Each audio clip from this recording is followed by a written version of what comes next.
درباره ماریانا آبراموویچ.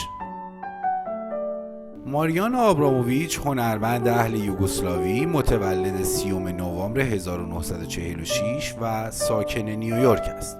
ماریانا از اوایل دهه 1970 فعالیتش را در زمینه پرفورمنس به صورت حرفه‌ای آغاز کرد. شهرت او در اواسط دهه 70 همزمان با اجراهای رادیکال و خلاقانه‌اش با همکاری اولای، دوست او که هنرمندی آلمانی تبار است، آغاز شد و پس از اتمام همکاریش با اولای فعالیتش به تنهایی ادامه یافت.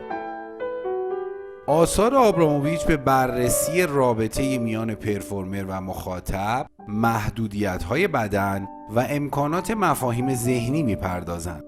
در آثار آبراموویچ بدن به عنوان سوژه و رسانه اصلی هنر او مورد استفاده قرار می‌گیرد. شخصی بودن، فیزیکی و حسی بودن همراه با مواجهه با خطر از ویژگی‌های آثار اوست. در اجراهای آبراموویچ کنش‌هایی از زندگی روزمره و کارهای عادی زندگی مورد توجه‌اند تا از طریق شیوه اجرای او نیروی پنهان آنها بروز کند. 3 دهه فعالیت ماریانا آبراموویچ سبب شده تا به عنوان مادر هنر پرفورمنس و نامدارترین پرفورمنس آرتیست زن که بانی تبدیل اجرا به شکلی نهادینه از هنر است شناخته شود.